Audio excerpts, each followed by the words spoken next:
E a gente segue falando do assunto da semana aqui no ITN, abordando a participação do jovem no processo eleitoral. Pois é, e quem vai nos ajudar a entender melhor esse contexto é o professor Wanderlan Silva, sociólogo, antropólogo. Boa noite, seja muito bem-vindo. Muito obrigado. Primeiro, professor, como é que o senhor avalia esse aumento de mais de 51%, né, no número de jovens entre 16 e 17 anos que tiraram o título de eleitor para essas eleições desse ano? Poliana, é um bom sinal. Isso demonstra interesse de uma parcela da população que quase sempre parece não se motivar tanto, né? Mas apesar da gente ter um quadro político bastante conturbado no Brasil, em especial na esfera nacional, esse interesse da juventude demonstra que a gente tem novas ondas, novas perspectivas se desenhando e, quem sabe, uma maior participação, não só da juventude, que é importantíssimo, porque não só é o presente, mas o futuro, mas também as gerações, tais como a nossa, já adultas, quem sabe renovam o seu interesse em participar da vida pública de várias maneiras. Exatamente. Professor, em que medida o envolvimento desses jovens na escolha dos representantes fortalece a nossa democracia?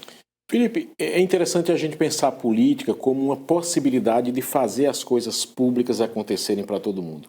Educação, saúde, economia melhorando, as condições básicas da vida das pessoas, elas passam necessariamente pelas discussões políticas.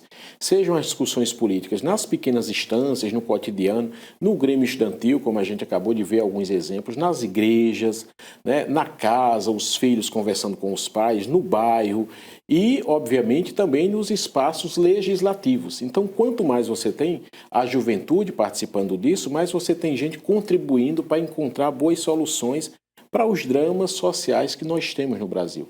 Então, você ter a juventude interessada em participar desse processo é realmente um sopro de esperança para a nossa sociedade, que a gente pode ter dias muito melhores no futuro. Aí que tá, né, professor? Como é que a gente faz, então, para despertar esse interesse e que esse interesse seja algo permanente, né, para esses jovens?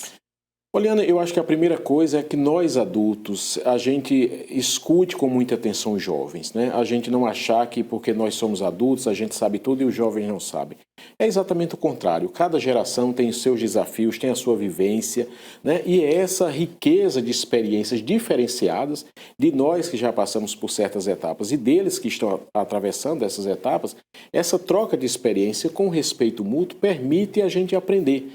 Né? Nós, por exemplo, no caso da docência, a gente está escutando os estudantes, saber quais são as demandas, como é que eles estão interpretando o mundo, tentar entendê-los, né? Não a partir de um olhar superior de verdade absoluta, mas de um diálogo em que a gente vai estar aprendendo e vai estar ensinando. Isso vai fazer com que a gente construa um futuro muito melhor. Em parte, durante muito tempo, a falta de interesse pela política da juventude se dava exatamente porque o vocabulário, a maneira de praticar política era uma maneira feita pelas pessoas de maior idade.